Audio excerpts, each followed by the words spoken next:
डरने की आवश्यकता नहीं। और फिर उसने सोचा ये तो ज्ञान की भाषा हुई, तारा तर्क कर सकती है, कि लगता तो ऐसा नहीं है।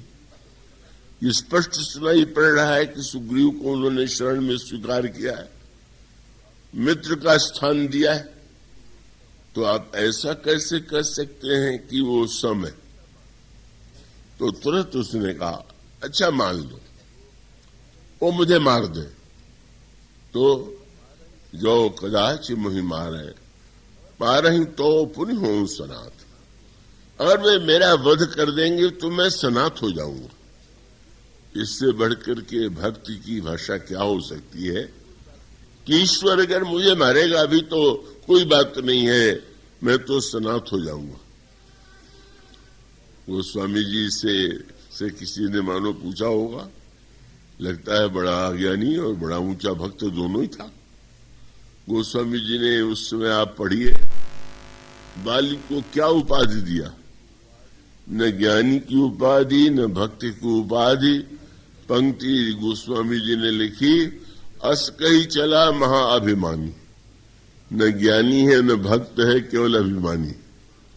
उसका अभिप्राय कि आपको ग्रंथ स्मरण हो जाए, तीव्र आपकी बुद्धि हो, आप सारे शास्त्रों की पंक्तियों को आप पढ़ करके याद कर लिया हो और समय समय उन चौपाइयों को, दोहों को, श्लोकों को आप सुनाते फिरे, तो सुनाते रहने का सचमुच आप जो सुना रहे हैं को समझा हुआ सत्य है कि स्मरण शक्ति के द्वारा दोहराया हुआ सत्य है। अगर आप जो कह रहे हैं उसके विरुद्ध आपका आचरण है तो इसका अभिप्राय है कि आपकी स्मरण शक्ति अच्छी है, आपकी समझ या उस समझ का जो सदुपयोग होना चाहिए वो आपके जीवन में बिल्कुल नहीं। इसीलिए जब मेघनाथ की मृत्यु पर रानियां विलाप करने लगी तो रावण ने उनको उपदेश जो दिया, कितने वैराग्य का उपदेश था। तब दस्कंद विविध विधि समुझाई समनारी, नश्वर रूप जगत यह देखो हृदय विचार। रानियों, कोई दुख करने की आवश्यकता नहीं। जानती हो ये सृष्टि तो नश्वर है, सबका विनाश एक दिन निश्चित है और इसलिए तुम्हें शोक नहीं करना चाहिए। क्या कहें, वैराग्यवान है रावण, ज्ञानी है रावण। गोस्वामी जी से रहा नहीं जाता, उन्होंने तुरंत लिख दिया, देखो तो यह रावण जो उपदेश दे रहा है संसार नश्वर है और सारे अनर्थ केवल इसी संसार के लिए, भोगों के लिए कर रहा। तब गोस्वामी ने लिखा, तिन्ह ही ज्ञान उपदेशा रावण और आपने मंद कथा शुभ पावन। स्वयं चरित्र आचरण बुरा और कथा बड़ी सुंदर, तो पर उपदेश कुशल बहु तेरे, जे आचरहि ते नर न गनेरे। मानो जो वाक्य कहा गया वो स्मरण शक्ति के माध्यम से नहीं, समझ के माध्यम से। ये बहुत बड़ा अंतर है और यही अंतर मानो बताने के लिए था। क्या आप शूर्पणखा का जो वाक्य है पढ़िए तो आपको आश्चर्य होगा। शूर्पणखा ने जब रावण की आलोचना किया तो आलोचना करते हुए कई बातें कही, इसके बिना ये व्यर्थ है, इसके बिना ये व्यर्थ है। एक साहित्यकार, कभी कभी साहित्यकारों की एक समस्या होती, वो हर वस्तु को केवल साहित्य के उस मापदंड से देखते हैं जो केवल साहित्य का है, अध्यात्म का नहीं। उसमें वो शूर्पणखा के वाक्यों में एक वाक्य क्या था, सबकी निंदा करते हुए इसके बिना ये व्यर्थ है, इसके बिना ये व्यर्थ है। शूर्पणखा का वाक्य था, हरि समर्पे बिनु सत्कर्मा। जैसे भगवान को समर्पित किए बिना सत्कर्म व्यर्थ है। लीजिए, शूर्पणखा इतनी बड़ी उपदेशिका, अरे क्यों न हो भाई, रावण की बहन ही तो है, इतने महापंडित की बहन, क्या उसकी स्मरण शक्ति साधारण थी क्या? वो भी वह वाक्य दोहरा सकती है जो भक्ति शास्त्र का। गीता में भगवान ने कह दिया, करो सिदशनासी यज्जो सिददास यत तपस्या कौन्तेय तत्कुरु समर्पणम। मानो सूर्पणखा भी वही बात कर सकती है, रावण भी वही बात कर सकता है, बाल भी वही बात कह सकता है, पर वह वाक्य केवल अभिमान का परिचायक है, ज्ञान और भक्ति का नहीं। और उसका तात्पर्य क्या है कि अगर जो व्यक्ति ने कहा वो समझ के कहा तो उसका परिणाम, उसका क्या स्वरूप होगा। श्री भरत के संदर्भ में गुरु वशिष्ठ का जो एक वाक्य है वो धर्म की सर्वश्रेष्ठ व्याख्या है। जब चित्रकूट से लौटकर श्री भरत आए और उन्होंने गुरुदेव के चरणों में जाकर के प्रणाम किया और ये कहा कि गुरुदेव, मैं चाहता हूं कि सिंहासन पर प्रभु की पादुकाओं को पधरा करके मैं नंदीग्राम में रह करके अयोध्या की सेवा करूं, पर ये मेरा एक कार्य परंपरा से तो हट करके है।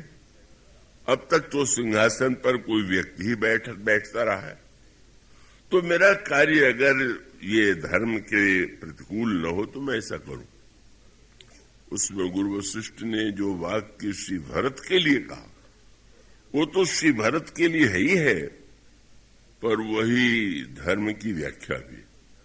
उनका भरत, आज तक मैं धर्म की व्याख्या शास्त्रों के द्वारा करता रहा हूं, किंतु अब तो मेरा ये निश्चित मत हो गया कि धर्म की जितनी व्याख्या करना हो वो तुम्हारे द्वारा ही की जानी चाहिए, तुम्हारे चरित्र के द्वारा।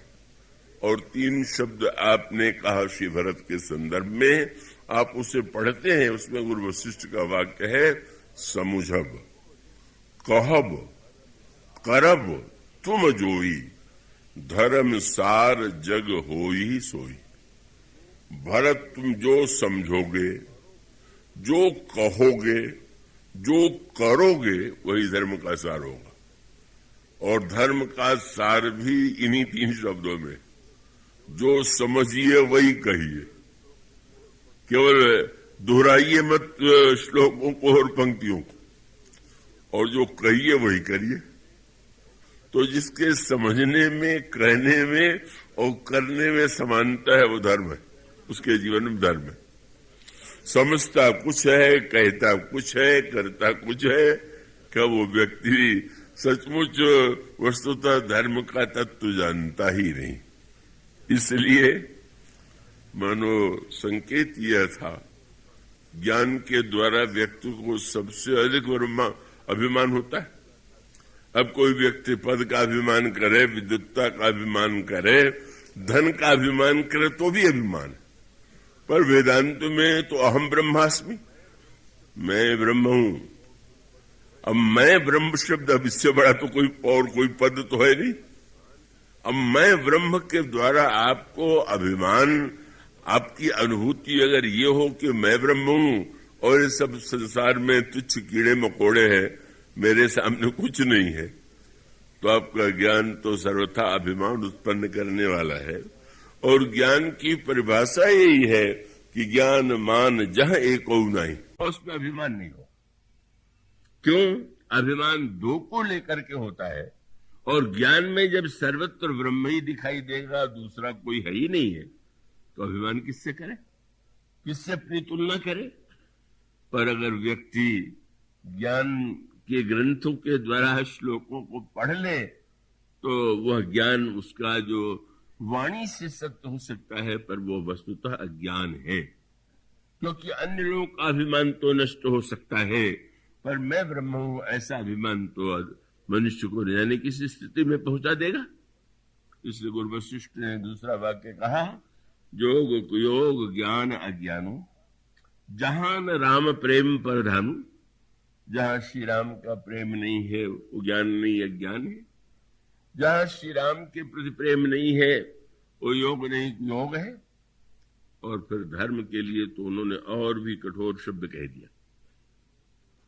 उन्होंने कहा, राम, मैं तो इस निष्कर्ष पर पहुंचा हूं कि सो सुख धर्म करम जरि जाऊ, जहन राम पद पंकज भाऊ। सोहन राम प्रेम बिनु ज्ञानू, कर्णधार बिनु जिम जन जानू। बड़ा सुंदर दृष्टांत दिया। बहुत सुंदर नौका हो या जहाज हो, बड़ा दृढ़ है, समुद्र में उसे चलना है, यात्री जो है उसमें बैठ जाए और अचानक ये पता चले कि चलाने वाला नहीं, चाहे जिधर चली जाएगी, तो यात्री को इतना आतंक होगा कि कब उतरे इससे, ये तो न जाने कहां ले जा करके जहाज पहुंचा दे, डुबा दे, नष्ट कर दे। मानो गुरु वशिष्ठ ने जो तात्पर्य कहा उसका अभिप्राय है, उन्होंने कहा वह धर्म और कर्म जला देने योग्य है कि जहां भगवान के प्रति प्रेम नहीं।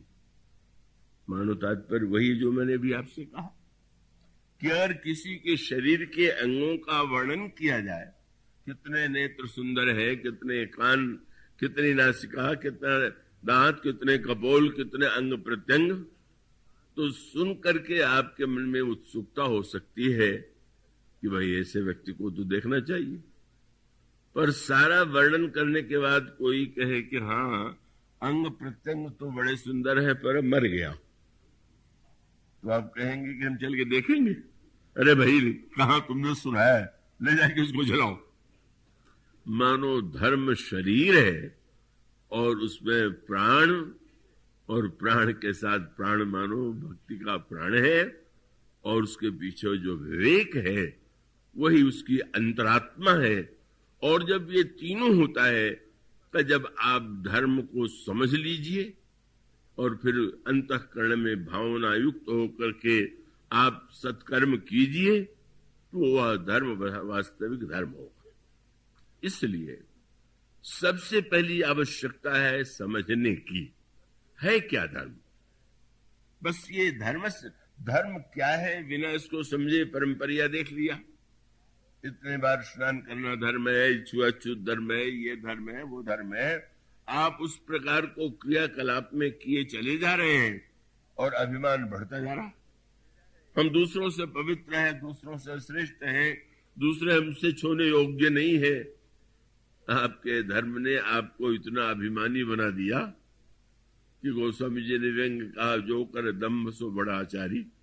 तो मानो आपका आचरण जो है, धर्म से अगर अभिमान उत्पन्न हो रहा है तो धर्म से बढ़कर के व्यर्थ की वस्तु क्या हो सकती है। धर्म के द्वारा आपके जीवन में अभिमान का धीरे धीरे ह्रास हो सकता है। प्रारंभ में अभिमान रहे, पर धीरे धीरे अभिमान कम होता जाएगा और कम होते होते व्यक्ति अभिमान शून्य हो जाएगा। इसलिए धर्म का जो तत्व है वह है विवेक।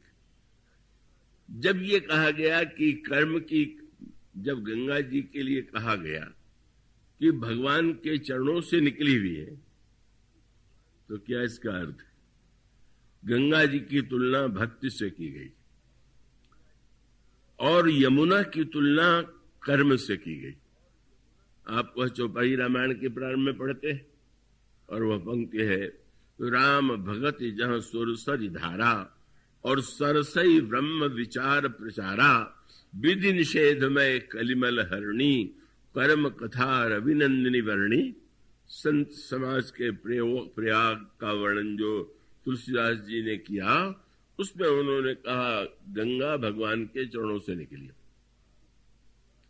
भक्ति की तुलना गंगा से क्यों की गई? अगर आपको ये लगा कि गंगा जी का उद्गम गंगोत्री से हुआ, हिमालय से हुआ, और आप गंगोत्री यात्रा करके आवे, जब लोग यात्रा करके लौटते हैं तो उनको एक प्रकार का गर्व होता और लगता है कि दूसरे हमारे सामने क्या है, हम अमरनाथ होकर के आ गए, हम गंगोत्री होकर के आ गए, हम बद्रीनारायण होकर के आ गए। क्या यह बात मन में नहीं आती? इसलिए मानो वहां पर भी तीर्थ में गए तो एक नया अभिमान लेकर के ही लौटे। बड़ी अनोखी बात गोस्वामी ने मैंने पत्रिका में कही। उन्होंने वो एक कथा जो रक्तबीज नाम के राक्षस की है, उसके द्वारा एक सत्य समझाया। रक्तबीज बड़ा विचित्र शक्तिशाली तो था ही, पर मारने में सबसे बड़ी समस्या ये थी कि मारने के लिए उस पर शस्त्र चलाना पड़ेगा, और जब शस्त्र चलाए तो लिखा हुआ है कि अगर शस्त्र का प्रहार हो तो उसके शरीर से जितनी रक्त की बूंदें गिरती थी उतने रक्त बीज उत्पन्न हो जाते थे। तो डर लगता था कि वैसे तो एक ही रक्त बीज है और हम मारे और बूंद के साथ साथ और हजारों रक्त बीज उत्पन्न हो जाए, क्या करें।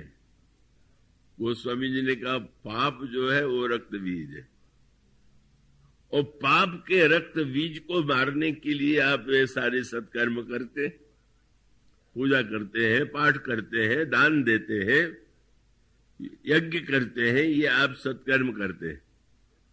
क्या रक्त बीज नष्ट हो जाता है क्या? उल्टा अर्थ न ले लीजिएगा, इसको करना न बंद कर दीजिएगा, ऐसे अवश्य करते रहिए, पर करते हुए सावधानी जो आवश्यक है। मानो संकेत यही है, कितनी सुंदर बात है कि रक्त बीज पर प्रहार करने के लिए जब कोई पुण्य करता है तो एक नया रक्त बीज और पैदा हो जाता है, और ये सत्य है। आपने लोभ को मारने के लिए दान का अस्त्र चलाया और ऐसा लगा कि लोभ छोड़ा तभी तो आपने दान दिया, तो भले ही कुछ समय के लिए लोभ छूट गया हो, बस उधर दान दिया और उधर मैं दानी हूं, एक रक्त बीज और पैदा हो गया। एक समस्या ये है कि जितना पुण्य करते जाएंगे उतना रक्त बीज एक एक बढ़ता जाएगा। मैंने इतनी तीर्थ यात्रा की और कितनी कठिन यात्रा थी और कितनी समस्या थी, सही बात है, पर उसको करने के बाद अगर आपके हृदय में इस भाव का उदय हो कि भगवान की बड़ी कृपा है कि उन्होंने ऐसे के माध्यम से ऐसा शरीर का उपयोग करा लिया और मैं धन्य हो गया, नहीं तो हमें क्षमता नहीं थी तो सही अर्थों में तीर्थ यात्री ने तीर्थ का फल पाया। और सब धर्म जो है एक एक अभिमान और उत्पन्न कर दे तो रक्त बीज कैसे मरेगा? क्या किया जाए? तो देवी से प्रार्थना की गई, तो उन्होंने, बड़ी अनोखी कथा आती है, पुराणों की कथाएं बड़ी समझने योग्य, तो देवी ने अपने कई रूप बनाए, 3 रूप बनाए, और एक रूप से वे उन्होंने रक्त बीज पर प्रहार किया, पर उसके रक्त को भूमि में गिरने नहीं दिया। दूसरे रूप में उन्होंने उस रक्त को जो है अपने मुख में धारण कर लिया, पृथ्वी पर नहीं गिरा तो रक्त बीज मारा गया।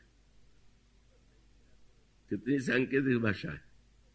रक्त नीचे गिरेगा, पुण्य का जो स्वरूप है कहीं हमें नीचे तो नहीं गिरा रहा। और तब इसका अभिप्राय यह है कि किसी भी तरह से पुण्य होते हुए भी पुण्याभिमान न हो, ये उपाय चाहिए। तो देवी को मनाइए, कालिका देवी को मनाइए। कालिका देवी कौन है? तुलसीदास जी ने पत्रिका में कहा, अगर पाप के रक्त बीज को मारना है तो पुण्य से वो रक्त बीज नहीं मिटेगा, पर वो अगर कालिका देवी मिल जाए, वो कालिका वह देवी जिनका चित्र में आप दर्शन करते हैं वो एक रूप है।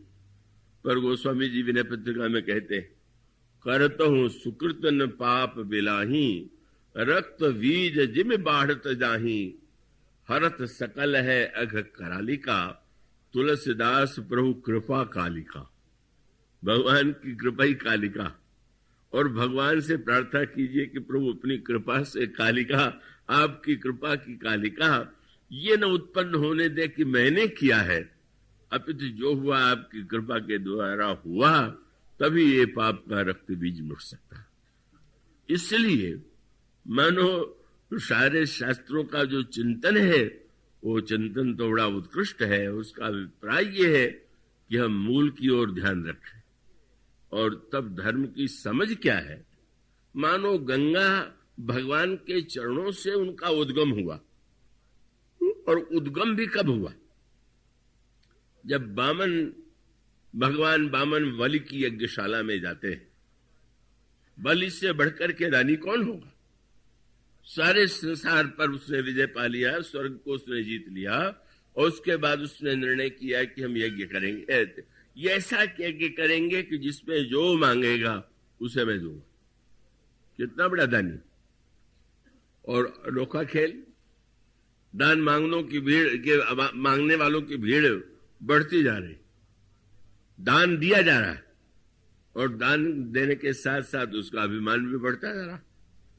इतने लोग आए, इतने लोगों को दिया, इतना दिया, अचानक बलि को दिखाई पड़ा एक नन्हा सा किशोर, बड़ा सुंदर है, बड़ा तेजस्वी है, हाथ में कमंडल है और मृग चर्म लिए हुए है, यज्ञशाला में आ गया। सब आश्चर्यचकित होकर के सोचने लगे, यह कौन है इतना तेजो में?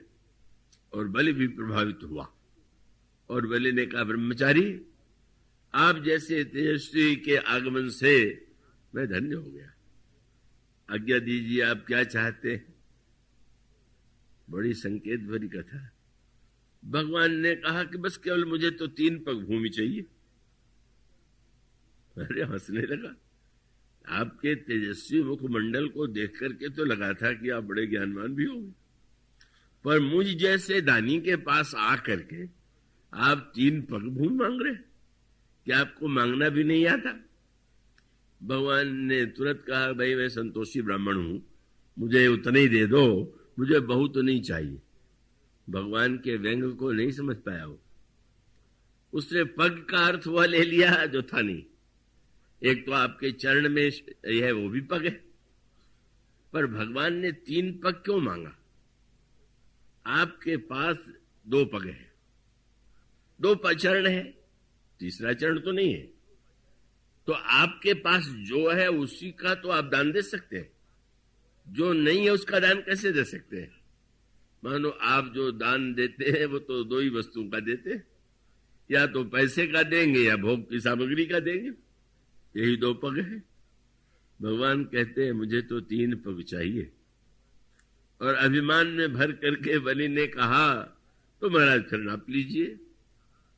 और जब भगवान बढ़ने लगे तो बढ़ते हुए वो जो बलि का इतना बड़ा दान था, वो भगवान ने सारे ब्रह्मांड को 2 पग में नाप लिया और कहा कि तुमने 3 पग देने के लिए कहा था, तीसरा दो। अब वो दैत्य तो बिगड़ खड़े हुए, ये तो बड़ा ठग है, इतना छोटा सा बन के आया और इतना बड़ा बन करके नाप रहा है। लेकिन बलि के अंतःकरण में जहां दैत्य स्वभाव था, वहीं पर अपने जो उनके पिता के पिता बलि हैं, प्रहलाद है, उनका संस्कार था। बलि पहचान भी चुका था। बलि ने कहा कि महाराज जी मैं कहां से दूं? भगवान ने तुरंत बलि को बांध दिया। आश्चर्यचकित हो गए। दान देने के बाद बंधन, जिसने सारा ब्रह्मांड दे दिया, यही भगवान का वह व्यवहार है कि बेचारे को लिया और बांध दिया। पर भगवान यह बताना चाहते थे कि सारे ब्रह्मांड का दान देने के बाद भी आप बंधन मुक्त नहीं होंगे। कब होंगे? अंत में प्रहलाद भी इस दृश्य को देखने आ गए। प्रहलाद को देख करके भगवान तो थोड़ा संकोच में गड़ गए कि प्रहलाद कहीं ये न सोचते हो कि मेरी भक्ति का फल यही है कि आपने मेरे पौत्र को इस तरह से दान के बदले में बांध दिया। पर प्रभु ने देखा तो प्रहलाद तो परम प्रसन्न था। आश्चर्य हुआ। उनका भक्त शिरोमणि आप कैसे पधारे? तो उन्होंने कहा महाराज आज जो अद्वितीय दृश्य संसार में कभी देखने को नहीं मिला था, वो देखने का सौभाग्य तो आज मिला। क्या? बोले आज तक मैंने आपको देते सुना था, मांगते नहीं सुना था। यहां तक कि आपने मेरे लिए भी अवतार लिया और हिरण्यकश्यप के वध में बाद भी आपने मुझसे कहा प्रसाद मांगो। ये तो पहला सौभाग्यशाली यह मेरा पौत्र है जिसको आप दे नहीं रहे, आप मांग रहे। और उससे भी बड़ा सौभाग्य है कि सारे शास्त्रों ने कहा कि भगवान मुक्ति देते हैं, पर आप बांधते हैं, ये भी एक नया दृश्य है। ये कहां देखने को मिलेगा? पर बलि ने जो ही प्रहलाद का दर्शन किया, अंतःकरण शुद्ध हो गया और उसने तुरंत कहा कि नहीं नहीं महाराज, अब और कुछ तो नहीं है, अपने शरीर की ओर संकेत करते हुए मैं ही बचा हुआ हूं, तो मुझे को आप नाप लीजिए। भगवान ने जो ही नापा, भगवान ने आश्चर्य से लोगों ने देखा, भगवान ने कहा बिल्कुल 3 पग पूरे हो गए। मानो भगवान का तात्पर्य था संसार का दान देने पर भी व्यक्ति बंधन से मुक्त नहीं होता है, पर जब मैं का दान दे देता है तो उसका दान पूर्ण हो जाता है। मैं का दान हुआ, धन्य हो गया व्यक्ति। मानो उसी समय जब भगवान ब्रह्मांड को नाप रहे थे, तब भगवान का चरण ब्रह्मलोक में पहुंचा और तब ब्रह्मा कमंडल लेकर के भगवान के चरण को उन्होंने कमंडल में धो लिया। किसी ने पूछा ब्रह्मा से, महाराज भगवान के चरण तो चाहे जब आप धो सकते थे, आज कोई विशेष बात है क्या? उन्होंने तुरंत कहा कि आज भगवान ने मेरे अभिमान को नाप लिया। उन्होंने नहीं कहा कि बलि का अभिमान नाप लिया। क्या बोले? आज तक मैं समझता था कि जिस संसार को मैंने बनाया है कितना बड़ा है, पर आज भगवान ने दिखा दिया क्या बड़ा है। तो इससे बढ़कर के अवसर कोई नहीं हो सकता है। और कमंडल के जल से जब चरण धोया तो पहले गंगा जो है, जो जल उस समय कमंडल में आया वही गंगा। मानो भक्त का सर्वोत्तम उदय कब होता है? जब हमको यह प्रतीत हो कि विराट तो एकमात्र ईश्वर है, हमारा अभिमान गलित हो जाए, वो जल के रूप में परिणत हो जाए। भगवान के चरणों का स्पर्श से गंगा का जन्म होता है। उसका अभिप्राय है भक्ति का उदय तब होगा जब हम भगवान की उस महिमा का, उस विलक्षणता का अनुभव करें और अपनी भावना के जल के द्वारा अपने विचार के कमंडलों में का वह जल रख ले, तो आपके जीवन में गंगा से लाई गई गंगा का जल तो पवित्र है ही, पर ये जल जो है वह गंगा का दिव्यतम रूप। इसलिए गंगा का उद्गम जब है तो भगवान के चरणों से, और इसी प्रकार से यमुना, यमुनोत्री से नहीं। इसी चौपाई में कहा गया कर्म कथा रवि नंदिनी वर्णी। यह जो यमुना है यही कर्म की नदी, यही धर्म की नदी, और इनका जन्म जो है वो सूर्य से हुआ।